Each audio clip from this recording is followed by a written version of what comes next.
បាទ ជំរាបសួរ សួស្តីទៅកាន់មិត្តភក្តិយើងទាំងអស់គ្នាបាទថ្ងៃនេះគឺខ្ញុំមានចំណេះដឹងថ្មីមួយតាក់ទងជាមួយនឹងផ្លាស់ទូរស័ព្ទខាងក្រោយរបស់យើងណាអញ្ចឹងពេលដែលគេខលឬក៏ផ្ញើសារឬក៏មីសេចគឺតែងតែមានភ្លើងផ្លាស់នៅខាងក្រោយដែលវាលោតញាក់ផ្លែតពេលដែលគេខលឬក៏ផ្ញើសារមកណាអញ្ចឹងជាដំបូងបងប្អូនចង់បើកផ្លាស់ហ្នឹងគឺអាចមើលវីដេអូនេះបានងាយបាទជាដំបូងយើងធ្វើការចូលទៅក្នុង setting បាទចូលកន្លែងនេះមកចុចលើវាមកបាទបន្តមកទៀតយើងចាប់ផ្ដើមអូសទៅកន្លែងមនុស្សឈរនេះបាទ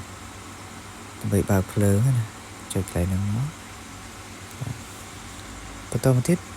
យើងអូសមកខាងក្រោមបាទរកពាក្យមួយដែលនេះកន្លែងនេះរូបនេះណាហ្នឹងរូបមានសំឡេងហើយមានគ្រាប់ភ្នែកបើកហ្នឹងបាទអញ្ចឹងយើងចុចកន្លែងហ្នឹងមកបាទបន្ទាប់ពីចុចកន្លែងហ្នឹងហើយបងប្អូនចាប់ផ្ដើមអូសទៅខាងក្រោមទៅមកបាទអូសមកបាទនេះខាងក្រោមផតទាំងអស់ហ្នឹងបាទបងប្អូនបាទអញ្ចឹងកន្លែងហ្នឹងគឺវាបិទអញ្ចឹងយើងបើកមកចុចលើវាមកបាទនេះដោយសារវាបិទហ្នឹងណាអញ្ចឹងកន្លែងនេះគឺយើងបើកវាមកបាទពេលបើកមកបងប្អូនកន្លែងនេះខ្ញុំបញ្ជាក់កន្លែងនេះពេលខ្លះបងប្អូនបើកហើយតែអាពីនេះបិទគឺវាអត់ផ្ញើសារឬក៏ខលមកគឺអត់ចេញភ្លើងមកទេតែពេលដែលយើងបើកទាំងអស់ឲ្យនិយាយទៅ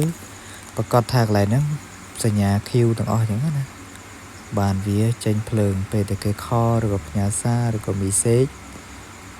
គឺវានឹងលោតភ្លើងផ្លាស់នៅពីក្រោយផ្លែតផងដែរបាទអញ្ចឹងជាដំបូងគឺយើងថយក្រោយវិញមកបាទចុចសញ្ញាមកពួយហ្នឹងបាទ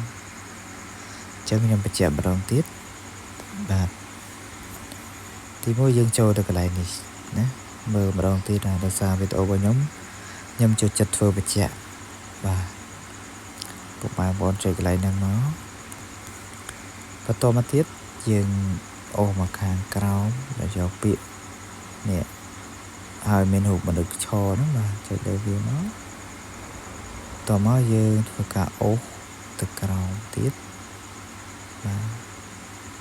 អូសទៅក្រោមទៀតឃើញនេះអញ្ចឹងអានេះខ្ញុំបញ្ជាក់ឡើងវិញណាចុចលើវាមកបន្តទៀតយើងបើក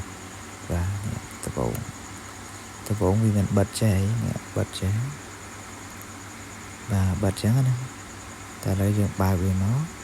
ពេលហ្នឹងពុកម៉ែបងប្អូនពេលដែលគេផ្ញើសារឬក៏ call message គឺវានឹងលោតភ្លើងខ្លះនៅក្រោយទូរស័ព្ទរបស់យើងហ្នឹងអញ្ចឹងវីដេអូរបស់ខ្ញុំមានតែប៉ុណ្្នឹងទេបើសិនជាពុកម៉ែបងប្អូនចូលចិត្តវីដេអូបានកុំភ្លេចចុច subscribe និងដាក់រូបកណ្ដឹងបាទ